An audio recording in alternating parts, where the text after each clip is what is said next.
자, 오늘은 증산작용에 대해서 공부해 보도록 하겠습니다. 지난 시간에는 잎에 대해서 얘기를 할 때 광합성을 중심으로 얘기를 했던 것 같아요. 광합성을 하기 위해 잎은 굉장히 최적의 구조를 가지고 있다. 오늘은 잎의 구조에서 또 다른 중요한 기능인 증산작용에 대해서 얘기할 건데요. 말은 어렵지만 사실은 어떤 의미랑 가장 유사하게 생각하시면 되냐면 물의 증발이라고 생각을 하시면 돼요. 그런데 어디에서 일어나는 증발이냐라고 하면 잎의 기공에서 일어나는 증발이죠. 그래서 우리 교과서에는 뭐라고 써있냐면 증산작용이란 잎의 기공에서 물이 수증기로 바뀌는 현상이다. 이렇게 정리가 되어 있어요. 다시 말하면 잎의 기공에서 물이 증발한 현상이다 라는 것일 수 있죠. 기공은 어디 있었냐면 지난 시간에 잠깐 정리를 하면 표피세포, 그죠? 그 사이에 이제 울타리 조직이라고 하는 굉장히 많은 엽록체가 있는 그 부분, 그죠? 그 밑에는 이제 물이 들어올 수 있는 물관, 체관, 그죠? 이런 식으로 있고 아래에 표피세포가 있는데 이 아래에 표피세포가 특이하게 공기가 들어올 수 있도록 광합성의 재료인 이산화탄소가 들어올 수 있도록 특이하게 변한 공변세포라는 구조를 만들고 그 사이에 생기는 기공을 통해서 이산화탄소가 들어가서 엽록체에 공급이 될 수 있다라는 얘기를 했던 것 같아요. 그리고 그 사이의 조직은 해면 조직이라고 하는 엉성한 공기의 통로를 만들어주는 조직이 있었다라고 했었거든요. 그때 이 기공이라고 하는 역할이 사실 이산화탄소가 들어가는 역할도 하지만 또 다른 어떤 기능도 하냐면 물관에서 나온 물이 증발할 수 있는 통로도 되거든요. 그래서 증산작용이라고 하는 것은 잎의 기공을 통해서 물이 수증기로 변하는 현상입니다. 이렇게 정리를 할 수가 있는 거예요. 근데 별다른 그냥 증발이지만 사실 이 증산작용이 가지고 있는 중요한 의미가 있습니다. 어떤 의미가 있냐면 일단 이 물 어디서 왔었냐면 옛날에 뿌리에서 왔었죠. 뿌리에 있는 그렇죠? 줄기에 물관 체관이 있었단 말이에요. 그래서 어딘가 이렇게 쭉 내려가 보면은 땅속 깊은 곳에 뿌리에 연결되어 있을 텐데 그때 들어온 물이랑 이런 것들이 어떻게 이까지 올라올 수 있냐, 어떻게 이렇게 높은 지금 중력이 있는데도 물이 이렇게 거꾸로 올라올 수가 있느냐, 이것이 바로 증산작용 때문이다 라고 설명을 하고 있거든요. 그래서 증산작용의 가장 중요한 의의는 뿌리에서부터 물이 잎까지 상승할 수 있는데 필요한 원동력이다 이렇게 알려져 있어요. 이거는 어떻게 설명하시면 되냐면 빨대를 생각하시면 돼요. 우리가 빨대로 어떤 사람이 있습니다. 빨대로 음료수를 빨아올린다. 그 과정을 한번 생각해 보시란 말이에요. 이 음료수에 있는 컵은 중력 때문에 절대로 거꾸로 솟을 수가 없어요. 그런데 어떻게 물이 올라올 수 있느냐면 우리가 입으로 이 빨대 안에 공기를 빨아들이는 거죠. 그렇죠? 그럼 여기는 어떤 상태가 되냐면 진공 상태가 된단 말이에요. 순간적으로. 그렇지만 우리 공기 중에는 공기가 여전히 있죠. 여기는 대기압은 1 있죠. 여기는 진공인데 여기는 순간적으로 기압이 높으니까 어떻게 되냐면 이들 공기가 이쪽 빨대 안을 밀게 되겠죠. 정확하게 얘기하면 이 대기의 공기들이 수면을 밀게 돼요. 그러면서 물이 이렇게 빨려 올라올 수 있는 그런 역할들을 하는데 실제로 이거 물이 계속 올라오기 위해서는 이 안이 끊임없이 진공 상태를 비워줘야 되는 거죠. 그래서 우리는 어떻게 하냐면 계속 빨대를 빨아서 이 위에 있는 물을 계속 없애주고 진공 상태를 만들어주고 그래서 끊임없이 물이 쭉 들어올 수 있도록 이렇게 만들어주고 있거든요. 근데 잎에서도 마찬가지예요.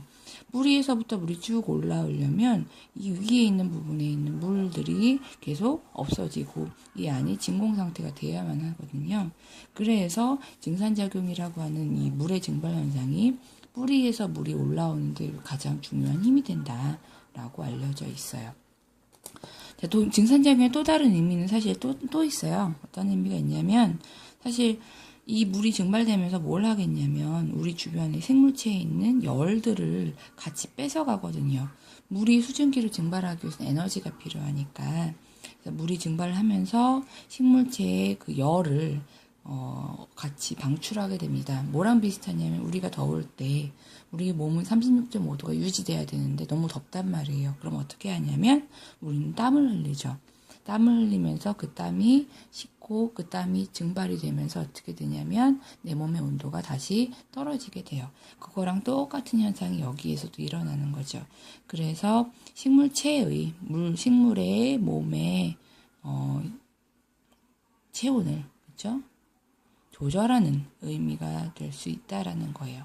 이 교과서에 나온 내용이고 제가 수업 시간에 하나 더 얘기했던 거는 식물에는 다양한 물질들이 있죠. 저번에 물에서 빨아올렸을 때 같이 무기양분이라고 하는 걸 빨아올려서 이 몸 안에는 무기양분들이 있어요. 뭐 마그네슘이니 여러 가지 것들이 들어있는데 그런 것들이 사실 어느 정도 일정한 농도로 유지가 되어 있어야 되는데 어느 날 비가 너무 많이 왔어요. 그래서 몸 안에 물이 너무 많다. 그래서 내 몸 안에 영양분이 어느 정도 농도로 유지가 돼야 되는데 너무 몸이 연해졌다. 그렇게 되면 내 몸은 제대로 생명활동을 할 수가 없겠죠. 그래서 내 몸의 농도를 유지하는 그런 역할도 해줘요. 물을 버리게 되면 이 안에 영양소가 농축이 될 거거든요. 그렇죠? 그래서 체내 무기 양분을 농축시켜서 좀 더 생물체가 자신의 생명활동을 잘 할 수 있도록 돕는 역할을 한다. 그런 의미도 되겠죠. 그래서 증산작용이 가지고 있는 중요한 의미가 이렇게 있습니다. 라는 걸 아실 수가 있어요. 근데 단 한 가지 여러분들이 궁금한 거는 증산작용이 일어나는 것도 알았고 증산작용이 어떤 의미를 갖느냐도 알았는데 증산작용이 일어나는 이 기공이라고 하는 곳은 무엇으로 지켜지고 있냐면 공변세포라고 하는 특이한 세포로 조절되고 있었단 말이에요. 그래서 이 공변세포는 그럼 어떻게 기공을 여느냐, 그래서 증산작용이 가능하게 하느냐, 그것만 조금 더 하고 가면 될 것 같아요.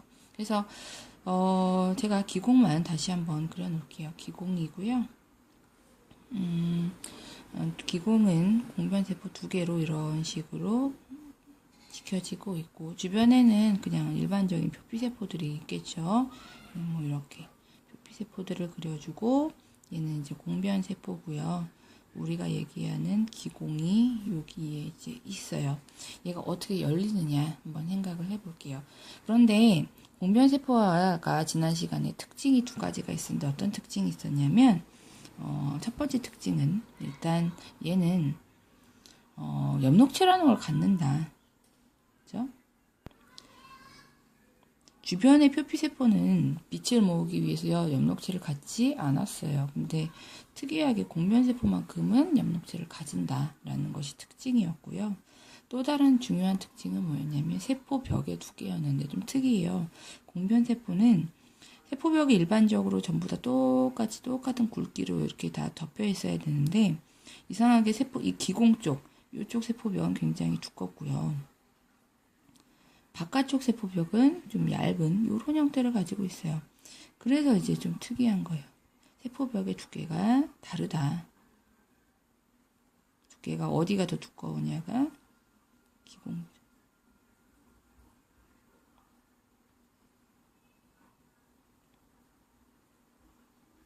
좀 말이 이상하네요. 이렇게 할게요. 기공적 세포벽이 더 두껍다. 자, 이게 특징이에요. 이 특징을 가지고 한번 보시면 돼요. 보세요. 여기는 엽록체가 있습니다. 그리고 세포벽이 기공적 세포벽이 두껍습니다. 그럼 이제 잘 보자는 말이에요. 일단은 햇빛이 내리쬐요. 햇빛이 막 있다. 그러면 무슨 특징이 있냐면 주변 세포들은 엽록체가 없기 때문에 광합성을 하지 않아요. 여긴 광합성을 하지 않고 그런데 공변세포는 특이하게 엽록체가 있어서 광합성을 해요. 자, 이렇게 되면 어떤 현상이 일어나냐면 여기에는 광합성 물질들이 쌓이게 되고 여기는 광합성의 물질이 쌓이지 않게 돼요. 그러면 이제 중간 과정이 생략이 되어 있지만 이 안에 어떤 물질의 농도가 여기는 높아져요. 고농도가 되고요. 여기는 저농도가 된단 말이에요. 그런데 특이하게도 세포막이라고 하는 요 막은 지난 시간에 있었던 반투과성 막이거든요. 반투성 막. 자, 이런 상태가 된다. 고농도와 저농도의 상태가 반투과성 막으로 지금 경계로 지어져 있다. 이 상태가 무슨 현상이었냐면 삼투 현상이 있었죠. 뼈비에 있었던 물들이 공변세포 내로 들어가게 됩니다. 자, 어떻게 될까? 세포화에 막 물이 들어가게 돼요. 그럼 이제 어떻게 되냐면 세포는 빵빵하게 부풀어 올라야 되는데 그 부푸는 형태가 어떻게 되냐면 이쪽은 세포벽이 너무 두껍단 말이에요. 그래서 잘 부풀지 않게 되고요. 이쪽은 어때요? 세포벽이 얇으니까 엄청 많이 부푼단 말이에요. 그래서 전체적으로 모양을 보시면 세포벽이 처음에는 이런 식으로 기공이 닫혀 있었던 거지 안쪽은 별로 안 부풀었지만 바깥쪽이 너무 많이 부푸는 바람에 어떻게 되냐면 이렇게 휘어버리는, 그래서 안에 기공이 벌어지는 이런 형태가 만들어져요. 기공이 열리는 거죠. 그래서 기공이 열리는 원리는 이거예요. 기공적 세포벽이 너무 두꺼워요. 이것 때문에 세포에 물이 들어왔을 때, 광합성이 일어나 세포에 물이 들어왔을 때 그런 경우에 휘어진단 말이에요. 이 공변세포가 휘어지면서 안에 있는 기공이 열리는 거다라고 생각을 하시면 될 것 같아요. 됐죠? 자, 마지막 하나만 더 하고 갑시다. 증산작용의 의미, 그리고 증산작용의 그렇죠? 기공이 열리는 원리, 마지막으로는 증산작용이 가장 많이 일어나는 증산작용에 영향을 미치는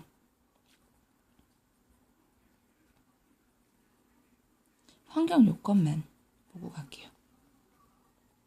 환경 조건.